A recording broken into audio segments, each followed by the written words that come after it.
যৌতুকের জন্য আজকে আমি স্বামীর সংসার করতে পারিনি, আমার যৌতুক দিতে পারিনি, আমার সেরকম সমর্থ নাই বলে আমি স্বামীকে যৌতুক দিতে পারিনি, এর জন্য আমার সংসার ভেঙে গেছে। আর যে আমাকে মানে আপনাদের সংসারটা ভাঙছে যৌতুকের কারণে, মানে কত বছর সংসার করার পরে ভাঙলো? কত বছর কি আমার সংসারে আমি ছিলাম 7 বছর। 7 বছর পরও যৌতুকের কারণে সংসারটা ভাঙলো? হ্যাঁ, 7 বছর পরও এই যৌতুকের কারণে সংসারটা ভাঙলো। এখন কেউ যদি বিয়ে করতে চায় যৌতুক ছাড়া বিয়ে করলে বসবেন? পারবো না, এই যৌতুক দিতে পারবো না। কেউ যদি আমাকে এমনিতে বিয়ে করে আমি বিয়ে বসবো, কিন্তু পারলে সে আরো আমাকে উল্টা সাহায্য করবা। আমি খুব দুঃখে আছি, খুব খারাপ অবস্থায় আছি। তো দর্শক, আপনারা ভিডিওটি দেখতে থাকুন। কেউ যদি যৌতুক ছাড়া বিয়ে করতে চান তাহলে আপুটির সাথে যোগাযোগ করবেন।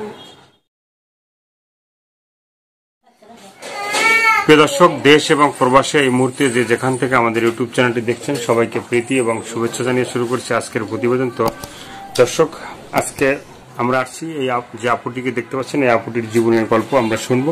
তো চলুন দর্শক, আমরা তার কাছ থেকে শুনি তার জীবনের গল্প। আপু, আসসালামু আলাইকুম। ওয়ালাইকুম আসসালাম। কি নাম ভাইয়া? নুসরাত। নুসরাত। তো নুসরাত আপু, আজকে আমরা আপনার জীবনের গল্পটা শুনতে আসছি। আপনার জীবনের যে ভালো লাগা, ভালোবাসা, সুখের দুঃখের যে কষ্টের কথাগুলো একটু শুনতে আসছি, একটু বলেন। এটা কি আপনার বাচ্চা? হ্যাঁ, এটা আমার বাচ্চা। আপনার বাচ্চা। তো আপনার জীবনের গল্পটা একটু শুনতে আসছে, একটু বলেন। হ্যাঁ, আমার জীবনে অনেক গল্প, হাজার বলো ফুরাবে না। অনেক কষ্ট প্রতিবেদন এসেছে। বিয়ে হয়েছিল 13 বছরের কালে, বিয়ে হয়েছিল, একটা বাচ্চা হয়েছে। যৌতুক দিতে পারেনি, যৌতুক দেওয়ার কথা ছিল, বাবা মা দিতে পারে নাই। অত তাড়াতাড়ি বাবা মারা যায়। তো এখন বিধবা মা আছে, একটা ভাই আছে, ভাইটা ভারত চলে গেছে, আর আসেনি। এখন মা আর আমি থাকি।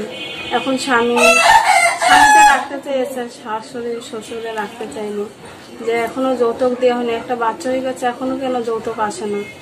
তাই যৌতুক দেয়নি ভুলে স্বামীরে বললো যে এই গৌটারে রাখলে তোমার তেজপুত্রে করে দেবো, এই বাড়িতে রাখবো না।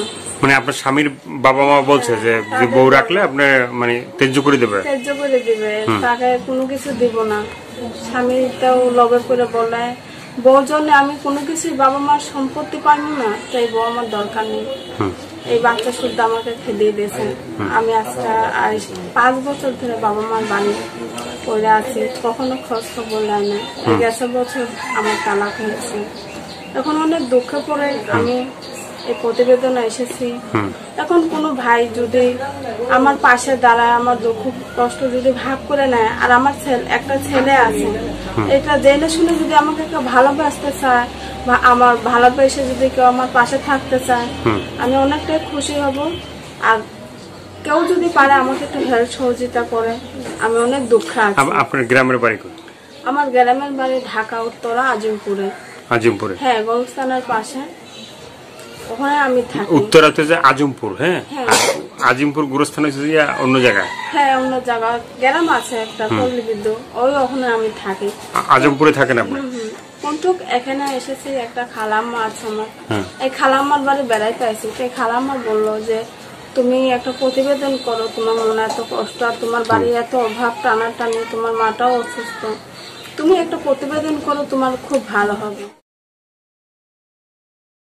আমি করতে চাইনি, আর কখনো আমি করিনি। আমাকে দেখে না, তারা বুঝতে পারবে। বাচ্চাটার কি কোনো খোঁজ খবর নেই আপনার? আমার বাচ্চার কোনো খোঁজ খবর নেয় না, কিন্তু আমার বাচ্চাকে নিয়ে যাইবে, তারা নিয়ে যাবে।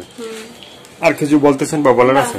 আর কিছু বলতে চাই না আমি। আমার তো দর্শক, আজকে এ পর্যন্ত। সবাই ভালো থাকবেন, সুস্থ থাকবেন। এই আপুটি যে কথাগুলো বললো, আবারও বলি যে আপুটি যে কথাগুলো বললো আপনাদের সাথে সেভাবে যদি বলে, অবশ্যই তার পাশে থাকবেন এবং সাহায্য সহযোগিতা, প্রেম, ভালোবাসা যে যেটা করবেন সেটা আপনাদের একান্তই ব্যক্তিগত ব্যাপার।